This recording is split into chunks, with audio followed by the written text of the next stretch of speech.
धर्म प्राण सत्संग प्रेमी सज्जनों, आज तबीयत कुछ ठीक नहीं है। न जाने क्यों बहुत चक्कर आ रहा है। हो सकता है पूरा वीडियो न बने, लेकिन कुछ बातें आप लोगों की साधना भंग न हो, इसलिए भेजना तो जरूरी है। कठोपनिषद की बातें चल रही हैं। यमराज जी नचिकेता को बहुत तरह के प्रलोभन देते हैं। मनमाना राज्य ले लो, मनमाना आय ले लो, पुत्रान पौत्रान सताए वर्ष के ले लो, सुंदर सुंदर काम प्रवीण स्त्रियों को ले लो, सुख में भी जो स्वर्ग में भी जो सुख दुर्लभ हैं वो सब मैं तुम्हें देता हूँ। बस बदले में ये वर जो मांग रहे हो ना, मत मांगो। आत्म विद्या के बारे में मत पूछो। देवताओं को भी इस विद्या के बारे में संदेह होता है, विचिकित्सा होती है, लेकिन नचिकेता टिकता नहीं है। वो कहता है कि ये सब गीत वाली स्त्रियां, ये सुख, ये वैभव, ये सब आप अपने पास रखें।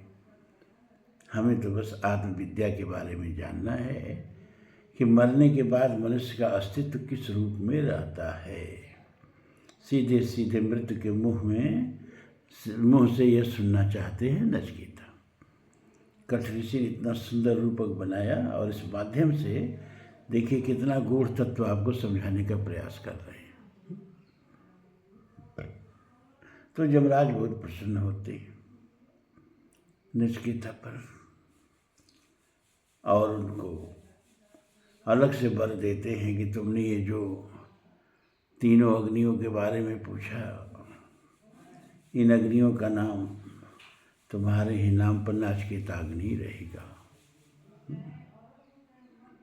और श्रेय और प्रेय, इस संसार में जीने के दो ही मार्ग हैं, श्रेय और प्रेय। एक बहुत पहले एक फिल्म देखे थे हम, अब तो 50 वर्ष हो गया कोई फिल्म देखे, तो उसमें एक बड़ा सुंदर गाना था कि दो रास्ता नाम था फिल्म का।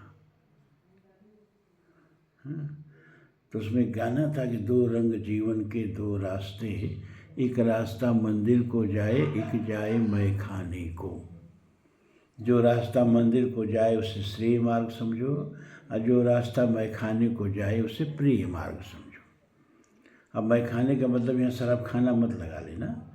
मैखाने का मतलब जो रास्ता सांसारिक भोगों की तरफ जाए, जो मन की धारा सांसारिक भोगों की तरफ बहे, जो इंद्रियां सांसारिक भोगों के लिए आतुर रहें और उसको प्राप्त करने के लिए छटपटाती रहें और अधिक से अधिक मात्रा में प्राप्त करना चाहें, और जो सांसारिक संपत्ति को जुटाने में लगा रहे और मरने के बाद जीवन नहीं है, जो जीवन है वो यही है, जितना इकट्ठा कर लो, जितना सुखोपभोग कर लो, रावण की तरह सुख संपत्ति सुदसेन सहाई, यश प्रताप बल बुद्धि बढ़ाई, नित नूतन प्रतिबाढ़त जाई, जीव प्रतिलाभ लोभ अधिकाई।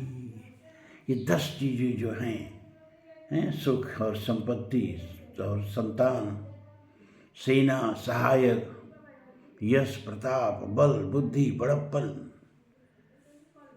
इसके पीछे दौड़ते रहे। ये संसार ही सब कुछ है, इसके पास कुछ नहीं है। इसलिए इस संसार में जितना सुख भोग लो, जिन बूढ़ों को यह पता नहीं कि क्षणिक सुख के लिए परलोक का, आगे के जीवन का अनंत सुख न्यौछावर कर रहे हैं, है ना। यह इस तरह के मार्ग को, जिस पर इस तरह की प्रवृत्ति वाले लोग चलते हों, उसको प्रिय मार्ग कहते हैं। हम कर धन धाम सवारे, अंत चले उठ रीते। सहस बाम 10 बदन आद नृप, बचे न काल बलीते। हम कर धन धाम सवारे, अंत चले उठ रीते। मन पछतई हैं अवसर बीते। तो हम कर धन धाम सवारे। संसार को बांधने की आतुरता और इंद्रियों में भोग की अधिक से अधिक लिप्सा। अब भोग से तो इंद्रिया कभी हटाती नहीं। न जातु कामा कामनामो भोगेन शाम्यते हविषा कृष्ण वर्तमेव भूयेव अभिवर्धते। ये इतना महत्वपूर्ण श्लोक है कि आप सब लोगों को याद रहना चाहिए। ये मनुस्मृति में भी आया है, मनु महाराज ने भी ये कहा है, 18 पुराणों में ये श्लोक आया है और महाभारत में 3 बार ये श्लोक आया है। सोच लीजिए कितना महत्वपूर्ण श्लोक है कि न जातु काम, काम नहीं जाता है, काम नाम उपभोगेन, कामनाओं के उपभोग से ये काम की आग जो है इंद्रियों में जो धधक रही है, न शाम्यति, वो बुझती नहीं है। बल्कि जैसे अग्नि को बुझाने के लिए कोई घी डाले और अग्नि और प्रज्वलित होती जाए, उसी तरह से ये इंद्रियों के भीतर जो भोग की लिप्सा है, इसको भगवान ने गीता में कहा महाशनो महापाप माँ, यानी बहुत भूखड़, सारा संसार खा ले भूख न मिटे। सारा संसार खा ले, ये इंद्रियों के भीतर जो काम की अग्नि जल रही है ना, सारे संसार की आहुति डाल दो तो और धधके की कहेगी पूरा ब्रह्मांड चाहिए। विष्णु पुराण कहता है ना, यथ पृथिव्याम प्रिय पशु हिरण्य स्त्रिय एकस्याप नरम न पर्याप्तम तस्मात् तृष्णाम तजे। एक बार हरिहर महाराज द्वितीय दक्षिण का एक राजा था, उसकी शायद कहानी आपको सुनाई, कहानी नहीं इतिहास है, कि उसको ये था कि भगवान कृष्ण की जितनी पत्नियां थी उतनी पत्नियां हम रखी हैं। 16,000 शादी किया पत्नियां, उसकी पत्नियां थी 16,000 रानियां। इसके बाद पड़ोस की एक रानी पर फिर उसका मन आ गया, उसने विवाह के लिए निमंत्रण भिजवाया। उस रानी ने दुत्कार दिया है, तुम 16,000 पहले ही से रखे हो, अब तुम्हारी रानी नहीं बनेंगे। तो उसको इतना शाक लगा, आघात लगा, उसने आत्महत्या कर ली। अब उसने ये तो जाना नहीं कि भगवान के 16,108 रानियों का रहस्य क्या है। वो भोग के लिए नहीं थी सब। वो तो जब भागवत कथा जो सुनाते होंगे आपको बताए होंगे कि वो सब भौमासुर की कैद में रखे हुए था, और जब भगवान ने भौमासुर का वध किया और उन सबों को स्वतंत्र कर दिया, तब वो सब कहें अब हम कहाँ जाएंगे, ये समाज हमको अपनाएगा, भौमासुर के रखैल के रूप में हम लोगों को देखेगा, तो हम लोगों का जीवन कितना नरक हो जाएगा। भगवान ने कहा तब तुम सब चलो हमारे यहाँ, हमारी पत्नी बन के रहो, किसी का साहस नहीं वक्त तुम लोगों की तरफ उंगली उठाए, और सम्मान का जीवन जियो। और हर एक स्त्री से 10-10 पुत्र पैदा हुए। तो भगवान की लीला और भगवान के पीछे के कारण सब अलग है। अब उसका कोई नकल करे तो कितनी विचित्र बात हो जाएगी ना। अभी देखिए भगवान राम पर, इस समय पूरा भारत राममय हो रहा है, लेकिन कुछ राम विरोधी, कुछ हिंदू द्रोही, कुछ सनातन विरोधी किस तरह के आक्षेप भगवान पर लगा रहे हैं। मूर्ख नहीं समझते कि अरे सूरज पर थूकोगे मुंह ऊपर करके तो थूक तुम्हारे मुंह पर आएगा। इतना भी बोध नहीं है ना। जब नाश मनुष्य पर छाता है, पहले विवेक मर जाता है।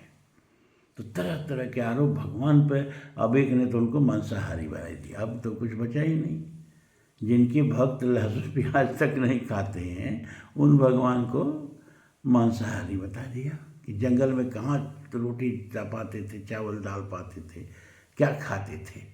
जंगल में रह रहा आदमी अगर शिकार नहीं करेगा, मांस नहीं खाएगा तो क्या खाएगा। इस तरह के आरोप, एक तरफ पूरा भारत राममय हो रहा है, एक तरफ भगवान पर इस तरह का आरोप। अरे भगवान 14 बरस तो अन्न ही नहीं खाए, फलाहारी ही रहे। इसका सबसे बड़ा प्रमाण यह है कि जहाँ जहाँ गए उनको कंदमूल भी दिया गया, कंदमूल फल है। श्री सुमित्र भ्राता सहित कंदमूल फल खाई, शयन कीन रघुवंश मणि पाय पलूटत भाई, कंदमूल फल खाए। निषाद के यहाँ, शबरी के यहाँ भी कंदमूल फल खाए। जहाँ जहाँ गए रामायण पढ़ो ठीक से, तो कंद मूल फल के अलावा कुछ नहीं खाए। हाँ, भरद्वाज जी के यहाँ उनको खाने के लिए अन्न भी दे दिया गया था, स्प्राउटेड सीड्स, जिसको अंकुर बोलते हैं। तो भरद्वाज जी ने ये नहीं जाना कि भगवान अन्न छोड़ चुके हैं 14 वर्ष के लिए, तो उनको क्या किया कि कंद मूल फल अंकुर नीके, देखो क्या लिख रहे हैं तुलसीदास जी, कंद क्या दे रहे हैं भरद्वाज जी भगवान राम को खाने के लिए, कंद मूल फल अंकुर नीके दिए आन मुनि मनहु अमीके। अमृत की तरह से वो भोजन, कंदमूल फल और अंकुर, कुछ चना वना का स्प्राउटेड रहा होगा, भगवान के सामने रखी, तो भगवान ने उसमें से अंकुर हटा दिया, अन्न हटा दिया। तो क्या खाया? केवल कंद मूल फल, अंकुर नहीं खाया। आप उस प्रसंग को पढ़िए, साफ साफ वहाँ बता दिया कि अंकुर नहीं खाए, कंद मूल फल खाए, मतलब 14 वर्ष भगवान अन्न खाए ही नहीं।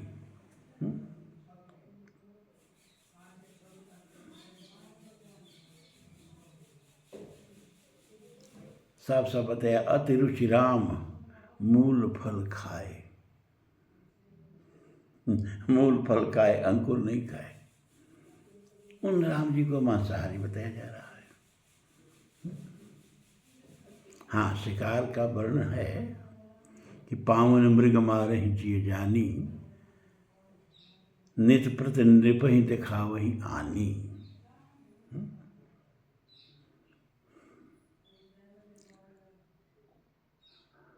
लेकिन आगे का नहीं पढ़ेंगे सब, कि जे मृग राम बाण के मारे, अति तन तज सुरलोक सिधारे। वो उन्हीं मृग को मारते थे जो पहले के जो ऋषि मुनि, वेद की ऋचाएँ, ये सब भगवान की लीला में भाग लेने के लिए प्रार्थना की ना, तो भगवान ने उनको कहा ठीक है, अलग अलग रूप में आप लोग आइए। तो कोई कंद, कोई वही है सारी, कोई वृक्ष बन के, संत सभा चौंध से अवराई, है ना। संत लोग, पुष्प वाटिका में जितनी भी वृक्ष हैं, लताएँ हैं, वो सब संत ही हैं, सब वेद की ऋचाएँ ही हैं, जो भगवान की लीला का आनंद लेने के लिए आई है। इसी तरह से कुछ लोग हिरण भी बन के आ गए। अच्छा प्रभु, आप शिकार करोगे ना, हम ही लोगों का शिकार करना। तो फिर वो तो भगवान लोग देख रहे हैं शिकार कर रहे हैं, भगवान ने कहा चलो हो गया ना, अब चलो, जे मृग राम बाण के मारे, ते तन तज सुरलोक सिधारे। उन मृगों का बहुत बड़ा भाग्य था जिनको भगवान स्वर्ग भेज देते थे। लोग तो देख रहे हैं कि प्रभु शिकार कर रहे हैं, है ना। प्रभु की लीला है ना, ये ब्रह्म की लीला है। जन्म कर्म च मे दिव्यमेवं वेति तत्वतः, त्यक्त्वा देहम पुनर्जन्मम नैति मामेति सो अर्जुन। गीता में भगवान कहते हैं, हे अर्जुन, मेरे जन्म कर्म सब दिव्य हैं, दिव्य हैं, सब लौकिक नहीं हैं, सब पारलौकिक हैं। ये लौकिक दृष्टि से समझ में भी नहीं आएंगे, ये पारलौकिक दृष्टि से देखने पर ही समझ में आएंगे। और जो मेरे जन्म कर्म के और मेरे आचरण को तत्व से समझता है, पारलौकिक दृष्टि से देखता है, उसको ब्रह्म की लीला समझता है, वही मुझको प्राप्त होता है। और जो इसको किस्सा कहानी की तरह सुनता समझता है, उनको कोई लाभ नहीं मिलता है। दिव्यम एवं वेति तत्वतः, वे मेरा जन्म कर्म दिव्य है, इसको इस तरह से दिव्य समझ के, अब सामान्य आदमी का शिकार नहीं है। जे मृग राम बाण के मारे, ते तन तज सुरलोक सिधारे। तो राम नाम के महिमा, राम का व्यक्तित्व, बहुत साक्षात परमात्मा है ना भाई। राम कौन है? राम कौन प्रभु पूछूं तो ही, कही बुझाई कृपा निधि मोही। पार्वती पूछती है ना, राम कौन है? तो राम विष्णु ही नहीं है। सामान्य लोग जानते हैं कि राम विष्णु के अवतार हैं, मनु और शत्रुपा जब तपस्या कर रहे हैं, द्वादश मंत्र अक्षर जो है ना, ओम नमो भगवते वासुदेवाय, द्वादश अक्षर मंत्र पुण्य करने लगे सब जाप, द्वादश अक्षर मंत्र से ही भगवान को पुकार रहे हैं। तो अस्त मात्र हो ही रहे शरीरा, तदप मनाग मने नहीं पीरा। हड्डी हड्डी हो गए लेकिन तपस्या से डिगे नहीं, प्रभु के नाम को पुकारते रहे। तो विधि हरिहर तप देखिए अपारा, मनु समीप आई बहुबारा। विधि हरिहर देखो क्या बोला जा रहा है, ब्रह्मा, हरि माने विष्णु, हर माने शिव। यह बार तप देख करके कई बार आए मनु शत्रुपा के सामने, मांगहु बर बहु भांत लुभाए, अब परम धीर नहीं चले चलाए। और बोले बर मांग लो, बर मांग लो, बर मांग लो। कहाँ इतनी कठिन तपस्या कर रहे हो भाई, क्या चाहिए तुम्हें, बोलो, वांछित बर मांग लो। करे ना ना, आप लोगों से नहीं बर मांगेंगे। अरे तो किससे बर मांगोगे, क्या जो आप लोगों का भी स्वामी है, जो आप लोगों का विभाग बांटता है, मंत्रालय बांटता है। ये सृजन का मंत्रालय ब्रह्मा को कहा तुम देखो, पालन पोषण का मंत्रालय विष्णु को बांट देता है तुम देखो, और संहार का मंत्रालय शिव जी से कहा कि तुम देखो। वो जो तीनों को नियंत्रित करता है, जो तीनों का स्वामी है, हम उससे कुछ मांगेंगे, उसके लिए तपस्या कर रहे हैं। अगुण अखंड अनंत अनादि, जे चिंतई परमार्थवादी। नीति नीति जे भेद निरूपा, निजानंद निरुपाधि अनूपा। शंभ विरंच विष्णु भगवाना, उपजय जासु अंशति नाना। देखिए कह रहे नहीं, आप लोगों से बर नहीं मांगेंगे, तो किससे मांगोगे। अगुण निर्गुण निरंकार निर्मोहा, नित्य निरंजन सुख संदोहा, प्रकृति पार प्रभु सब उर्वासी। उससे जो निर्गुण है, आप लोग तो सगुण हो। ब्रह्मा रजोगुण प्रधान है, विष्णु सतोगुण प्रधान है, शिव जी तमोगुण प्रधान है। तो आप लोग तो गुणों के अधीन है ना। और गीता में क्या कहती है कि तीनों गुण से ऊपर उठो, नस्त्र गुण्या भवार्जुन। तीनों गुणों से ऊपर उठना है आपको, मतलब ब्रह्मा विष्णु और शंकर के स्तर से भी उठना है आपको।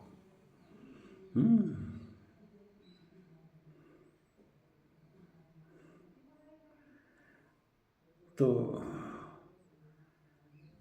अगुण अखंड, अरे भाई आप एक विग्रह के रूप में हमारे सामने खड़ा हो, तो आप अनंत कहाँ से हो। आपके चारों तरफ आकाश दिखाई दे रहा है जिसमें आप खड़े हो, आपके चारों तरफ प्रकृति दिखाई दे रही है, प्रकृति के बीच में आप खड़े हो, तो अनंत कहाँ हो। अगुण अखंड अनंत, न अखंड लग रहे हो, न अनंत लग रहे हो। और जब अखंड नहीं हो, अनंत नहीं हो, तो आदि अंत वाला हो, हैं। और ब्रह्मा की और विष्णु की और शंकर की आयु भी दी गई है हमारे धर्मशास्त्रों में। इन लोगों की आयु दी गई है, चाहे जितना नहीं बड़ी आयु हो, लेकिन आयु है। तगुण अखंड अनंत अनादि, जे चिंतहि परमार्थवादी। नीति नीति जे वेद निरूपा। बृहदारण्यक में कई बार नीति नीति शब्द आया है। न इति, इतना ही मत समझ लेना, इतना ही मत समझ लेना। वह अव्याकृत है, वह वाणी का विषय ही नहीं है, वाणी से उसको व्यक्त ही नहीं किया जा सकता। मन समेत जय जान न वाणी, तर्क न सकई सकल अनुमानी। तगुण अखंड अनंत अनादि, जही चिंतई परमार्थवादी। नीति नीति जय वेद निरूपा, निजानंद निरूपाधि अनूपा। शंभ विरंच विष्णु भगवाना, उपजहि जासु अंशति नाना। विष्णुकोट चंपारण करता, रुद्रकोट सत्सम संहरता, विशत कोट शिष्ण बनाई, शारद अमित कोट चतुराई, रुद्रकोट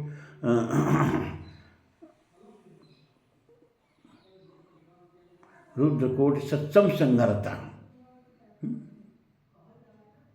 करोड़ों करोड़ों शंकर के समान जिसमें शक्ति है संहार की, करोड़ों करोड़ों विष्णु के समान जिसमें शक्ति है पोषण की, करोड़ों करोड़ों ब्रह्मा के समान जिसमें शक्ति है सृजन की, वो है परमात्मा राम, वो है परमात्मा राम। जब इस तरह का तपस्या देखे, इस तरह का हठ देखे, तो विश्ववास प्रगटे। ब्रह्मा ब्रह्मलोक से आए, शिव शिवलोक से आए, विष्णु विष्णुलोक से आए, लेकिन जो सर्वव्याप्य है उसका कहाँ लोक है? का कण कण उसका लोक है। सर्वम आवृत्य तिष्ठति, सबको आवृत करके वो स्थित है, वो तो सब जगह है। सर्वतः पाणिपादो सर्वतः अक्षि शिरोमुख सर्वतः श्रुतमल लोके सर्वम आवृत्य तिष्ठति, वो तो हर जगह समान रूप से उपस्थित है। तद्देजत तद्देज तद्दूरे तदंतु के तदंतु रस्य सर्वस्य तत्सर्वाशवाहित, सर्व को व्याप्त किए हुए, सबको व्याप्त किए हुए, सब जगह है। तो कहाँ से आए? का सब जगह से आया, मतलब विश्ववास प्रगटे भगवान। वो क्षीरसाई नहीं, वो वैकुंठवासी नहीं, वो कैलाशवासी नहीं, वो ब्रह्मलोकवासी नहीं, वो तो सब उनके पेटे में है जितना सुने हो। तो विश्ववास प्रगटे भगवान, तब वह भगवान प्रकट होते हैं। उनका स्वरूप देखिए, नील सरोवर नील मणि नील नीरधर श्याम, 12 छवि शोभा निरख कोटि कोटि शतकाम। क्या सुंदर यहाँ वर्णन तुलसी ने किया है।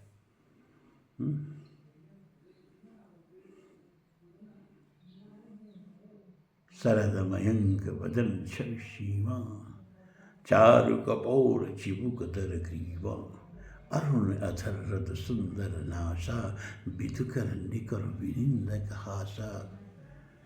पूरा पढ़े यहाँ पकड़ना, हम एक एपिसोड में सब थोड़े बता पाएंगे। नील सरोरुह नील मणि नील नीरधर श्याम, अर्थ देखिए इसका। वो जो भगवान श्री राम प्रकट हुए मनु शत्रुपा के इस आग्रह पर, विश्ववास भगवान विधिहर शंभु नचावन हारे परमात्मा श्री राम जब प्रकट हुए तो उनकी छवि कैसी थी? नील सरोरुह, नीले कमल की तरह, नीलमणि, नीलम मणि की तरह, नीर नीर धर श्याम, जल से भरे हुए नीले बादल की तरह उनके शरीर की कांति थी।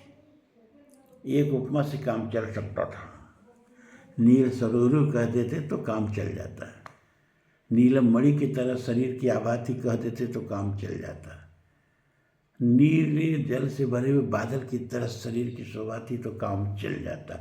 ये तीनों को क्यों कहा? नील सरोरुह नील मणि नील नीर धर श्याम, 12 छवि शोभा निरख कोटि कोटि शतकाम। तीनों का उपमा क्यों कही? क्योंकि आग्रह क्या है भक्त का, है कि देखें हम स्वरूप भरे लोचन। कौन रूप? कि विधिहर शंभु नचावन हारे। कौन रूप? कि विष्णु कोटि संपालन करता, रुद्र कोटि सत्संग संहरता, सारद अमित कोटि चतुराई, विधि सत कोटि सृष्टि निपुणाई, दुर्गा अमित कोटि सत मर्दन, काम कोटि सत राम सुभगतन। उस परमात्मा को देखना चाहते हैं तो वो सब गुण उस रूप में होना चाहिए ना। तो वो गुण कहाँ है? का नील सरोरुह, शरीर की शोभा नीली कमल की तरह। अभी कमल में विष्णु की व्याप्ति है,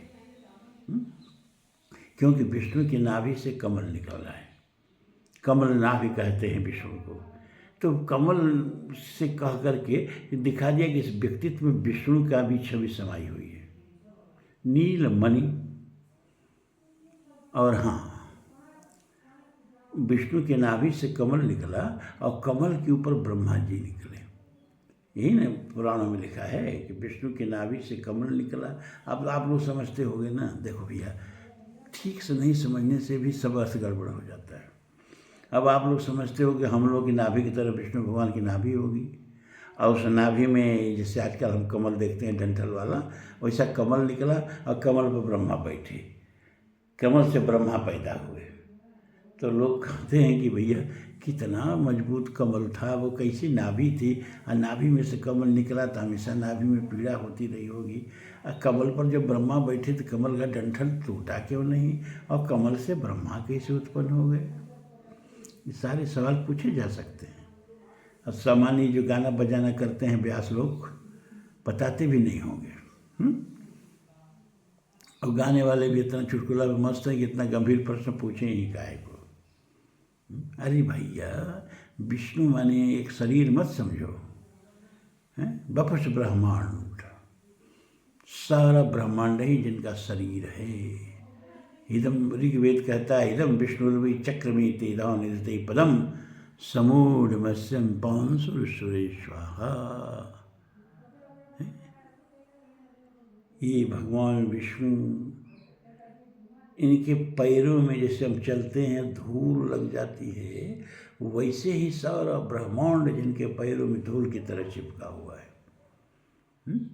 और नाभ्याम आसीत् अंतरिक्षगुण शिष्णुत्यो संवर्त पदभ्याम भूमि दिशा स्रोत तथा लोकाम कल्पयन्। नाभ्याम आसीत् अंतरिक्षम, सारा अंतरिक्ष जिसमें अनंत अनंत कोटि ब्रह्मांड धावमान है, इस अनंत अंतरिक्ष यही उनकी नाभि है।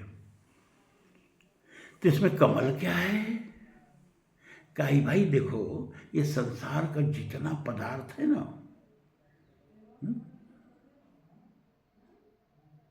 वो इसी अंतरिक्ष ही में तो है। इस जितना अस्तित्व है, जितना एग्जिस्टेंस है, उसका केवल 5% व्यक्त है, 95% अव्यक्त है। उस 95% में से 68% जो है वो डार्क एनर्जी है, अब बाकी जो बचा वो डार्क मैटर है, 22%। अभी डार्क एनर्जी क्या है, डार्क मैटर क्या है, ये सब विज्ञान का विषय है। व्यक्त केवल 5% है। तो ये जो अंतरिक्ष में जो एग्जिस्टेंस है, अस्तित्व है, जो कहीं ऊर्जा के रूप में व्यक्त है, कहीं पदार्थ के रूप में व्यक्त है, कहीं नव्योला के रूप में व्यक्त है, तो कहीं निहारिका के रूप में व्यक्त है, तो कहीं आकाशगंगा के रूप में व्यक्त है, तो कहीं तारों के रूप में व्यक्त है, तो कहीं ग्रहों के रूप में। ये व्यक्त और अव्यक्त सारा ब्रह्मांड की सामग्री जिस अंतरिक्ष में स्थित है, इस सामग्रियों को 8 उपादानों में हम समेट सकते हैं। कबीर ने लिखा ना, 8 कवल दल चरखा ढोले, 5 तत्व गुण तीनी चदरिया। 8 कवल दल क्या है? 8 कमल के दल वाला चरखा, 8 कमल दल। ये 8 कमल दल ही है जिसमें ब्रह्मा प्रकट होते हैं। भूमि रापो नलो वायु खंग मनो बुद्धि रेव च अहंकार अमितीय में भिन्ना प्रकृति अष्टधा। साफ साफ गीता के 7वें अध्याय में कहा, भूमि राप नल वायु खंग मनो बुद्धि। भूमि यानी पंचतत्व जोड़ लो, भूमि आप माने पानी है, अनल अग्नि, वायु हवा, आखंग माने आकाश, मन बुद्धि अहंकार। ये 8 जो है ना, ये प्रकृति के तत्व, यही से सारा ब्रह्मांड की रचना हुई है।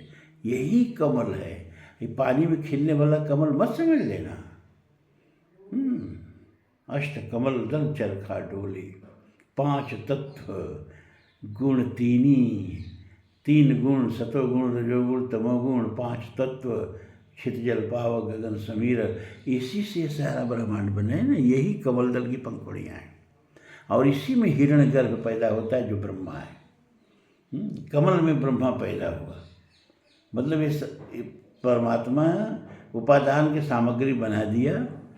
अब दान की सामग्री से संसार की रचना करने वाला भी पैदा किया कि इसको ब्रह्मा को। तो कमल से ब्रह्मा का मतलब ये होता है। तो नील सरोरुह नील कमल कह के, चूँकि कमल से ब्रह्मा की उत्पत्ति हुई है, तो कहा कि इस रूप में ब्रह्मा भी अपने विभूति के साथ विद्यमान है।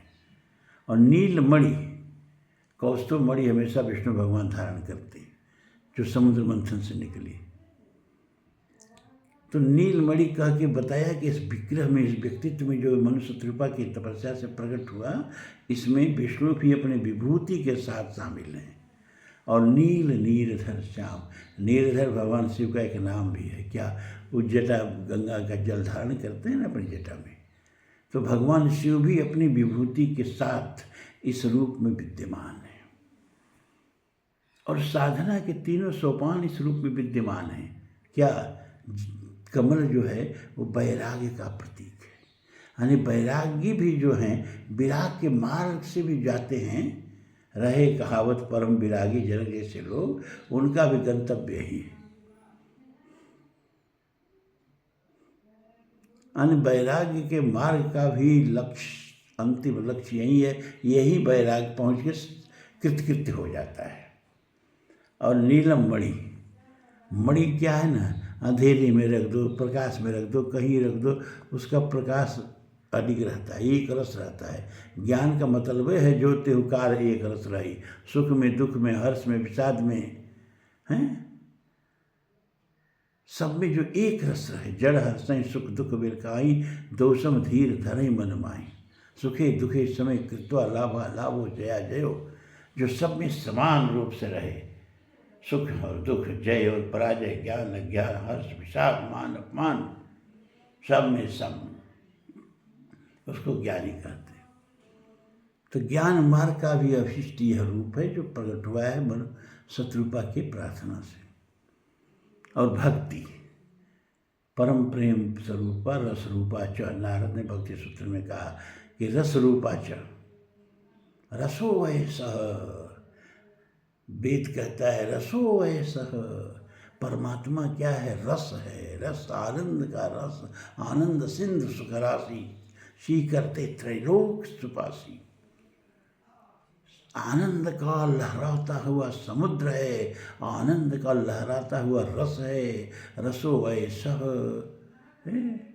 और नीरधर कह के रस रूपा भक्ति का ही व्यक्तना किया कि भक्ति का भी अभिष्ट, भक्ति भी जहाँ जाके कृतकृत्य हो जाती है, तो ज्ञान मार्ग, वैराग्य मार्ग और भक्ति मार्ग, तीनों का जो अभीष्ट है वह रूप प्रकट हुआ भगवान श्री राम का। नील सरोरुह नील मणि नील नीरधर श्याम, बारही छवि शोभा निरखे कोटि कोटि सत्कर्म। उन भगवान राम पर क्या क्या क्या क्या क्या क्या आरोप लग रहा है। जस नाम सुमिरते के बारा, उतर ही नर भव सिंधु अपारा, नाम लीत भव सिंधु सुखाई, करह विचार सुजन मन माही। और हाँ, हर अन्य मंत्रों के जपने के साथ ना उसके कुछ विधान है, लेकिन राम मंत्र जो है उसको जपने का कोई विधान नहीं है। भाव गुभाव अनक आलस रहूं, नाम जपत मंगल दिस। अरे दुश्मनी से भी राम राम करो ना, बैर भाव मई सुमिरत निश्चल।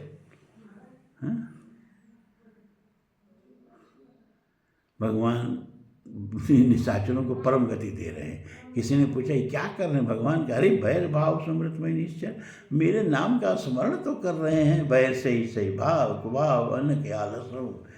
तो राम नाम का मंत्र जपने का कोई विधान नहीं है, बस जैसे तैसे जपो।